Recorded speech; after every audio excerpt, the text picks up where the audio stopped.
আসসালামু আলাইকুম ওয়া রাহমাতুল্লাহ। প্রিয় দর্শক, আশা করি সবাই ভালো আছেন। তো এখনও যারা আমার চ্যানেলটা সাবস্ক্রাইব করেনি তারা কষ্ট করে অবশ্যই চ্যানেলটা সাবস্ক্রাইব করে রাখবেন। তো প্রিয় দর্শক, আজকে আমি কিন্তু একেবারেই বাঁশবাগানে বলতে পারেন চলে আসছি। তো সেই ক্ষেত্রে খুবই সুন্দর পরিবেশ এবং আ দেখতেই পাচ্ছেন যেখানে শান্তি আর শান্তি, এছাড়া কোনো কিছু নেই। এটা দেখতে পাচ্ছি। তো মাশাআল্লাহ। আজকে আপনাদের আলোচনা করব। রসুন নিয়ে ২-১ টা কথা বলব এবং আমি বিভিন্ন জায়গা থেকে তথ্য আ দেব যে রসুনের সম্ভাবনা কি দেখতে পাচ্ছি বা কি সম্ভাবনা হতে পারে, এই নিয়ে কিন্তু আমরা যদিও আলোচনা করেছিলাম যে চীন এবং ইন্ডিয়া এবং বাংলাদেশ সব মিলে রসুনের আমদানিটা, বিশেষ করে চীনের রসুনের আমদানিটা বেশি হয়েছে, মানে বেশি হয়েছে উৎপাদনটা। তো সেই সাথে আমাদের বাংলাদেশে আ অবশ্যই চীনা রসুন আসবে, এটাই বাস্তবতা। তবে এ এ এ ৮ থেকে ১০% রসুনের দাম বৃদ্ধি পাওয়ার কারণেই কিন্তু যেটা মনে হচ্ছে যে আ ১০% রসুনের দাম মানে বেশি হওয়ার কারণে চীনে বাংলাদেশের দামটা কম হবে এবং আ ৬০% বা ৭০% মানুষ বলতেছে রসুনের দাম এবার কম হবে। এই ধরনের কিন্তু আমরা কথা শুনতে পাচ্ছি এবং কৃষকের কাছ থেকে কিন্তু এই ধরনের কথা আমরা বরাবরই শুনতে পাচ্ছি। এবং সেই সাথে আরেকটা আপনাদের নিউজ দেব যে আমি একটা ভিডিও তৈরি করব আপনাদের জন্য। একেবারেই যারা রাস্তায় চলাফেরা করে যে সকল কৃষক এবং যারা অলরেডি প্রচুর পরিমাণ রসুন লাগিয়েছে, তাদের সাথে কথা বলে আমরা জেনে নিব যে রসুনের এবার কি অবস্থা হতে পারে। তাহলে মোটামুটি একটা আমরা বুঝতে পারবো ইনশাআল্লাহ। তো চলুন আজকে মোটামুটি একটা কি তথ্য আমি অ্যারেঞ্জমেন্ট করেছি, সেই তথ্যগুলো আপনাদের দেওয়ার চেষ্টা করব। তো যদি কারো ভালো না লাগে দেখার দরকার নেই, আর যাদের ভালো লাগবে অবশ্যই দেখবেন। So let's go. দেখুন বর্তমান অবস্থা ২০২৬-এ আমদানি করা রসুন স্বাভাবিকভাবে ৳১৬০ থেকে ৳১৮০ কেজি পড়ে। কিন্তু এটা আমার একটু দ্বিমত পোষণ করতেছি। তো প্রিয় দর্শক, ১ম এ আপনাদের একটু প্রশ্ন করে থাকি। আমদানি করা রসুন কারো যদি জানা থাকে যে কত যাচ্ছে, আ আ আমি ৳১৬০ থেকে ৳১৮০ র মতন একটি তথ্য দিয়েছি। তো এটা কতটুকু ভুল, কতটুকু সঠিক অবশ্যই আপনারা কমেন্ট করে জানাবেন।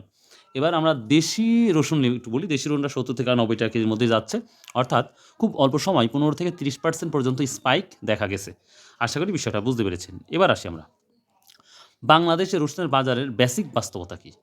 মোট চাহিদার ৮০ থেকে ৮৫ দেশি উৎপাদন হয়। তার মানে বাংলাদেশে যে ১০০% উৎপাদন হয়, মানে ১০০% লাগে। তো সেই ১০০% এর মধ্যে ৮০ থেকে ৮৫% দেশি উৎপাদন হয়।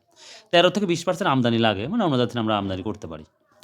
আমদানির ৯০% প্লাস আসে চীন থেকে। তাহলে বুঝতেই পারতেছেন চীনের কি অবস্থাটা রসুনে। ৯০% যে ১৫% লাগে সেটা চীন থেকে। আচ্ছা। মানে চীন প্রাইস আ সে অ্যা প্রাইস সেটার অর্থাৎ মেজর ড্রাইভার। ভারত বিকল্প, শর্ট টাইম, শক অ্যাবজর্ভার। মানে চীনটা হচ্ছে আমাদের মূল আ আ চীন আমদানির রসুন আমদানির মূল একটা কান্ট্রি। আর ভারতটা হচ্ছে বিকল্প। তার মানে শর্ট টাইম। এবার আসি আমরা। চীনের প্রভাব কতটা? আমি বরাবরই বলি খুব বেশি। মানে এই ৬০ থেকে ৭০% প্রাইস প্রভাব।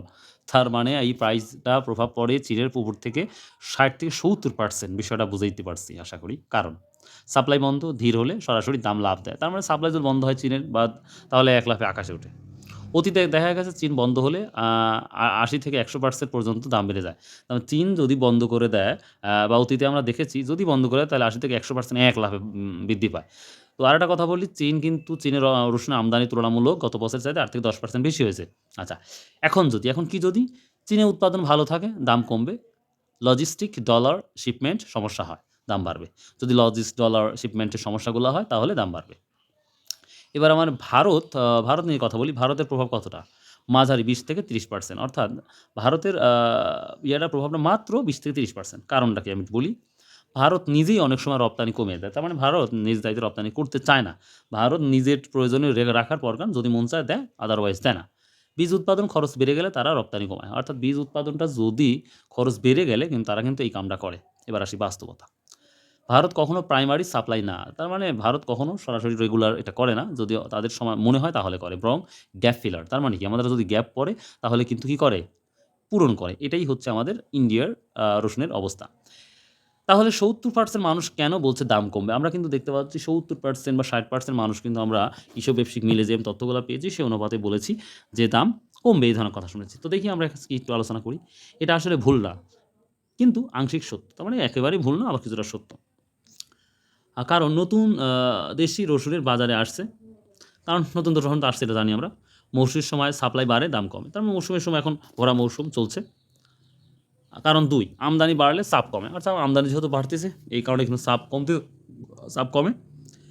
৩, বিকল্প দেশ সাপ্লাই বাড়ে। অর্থাৎ চীন হচ্ছে আমাদের বিকল্প কান্ট্রি রসুনের জন্য। সো যখনই সাপ্লাই বাড়াচ্ছে তখনই দাম কমতেছে। কারণ ৩, আমরা যেই ৩টা ভুল করে থাকছি, ৩টা রিস্ক ধরছি না। ৩টা রিস্ক কী দেখেন? পরিবহন খরচ। এবার ডিজেলের জন্য কিন্তু পরিবহন খরচটা বাড়ছে। এই জন্য কিন্তু লাভবান করতে পারতেছে না ব্যবসায়ীরা। এই জন্য ইতিমধ্যে ট্রাক ভাড়া বেড়েছে, দাম বাড়ায়।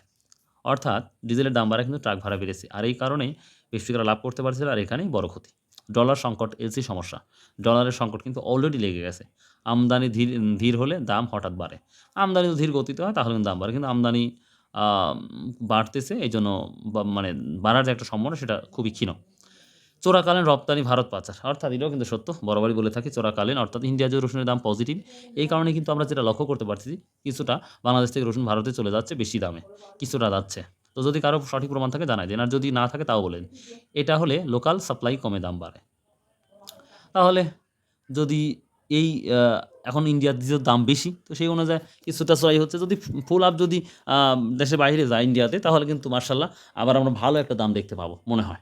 তো যাই হোক, এবার আমরা আসি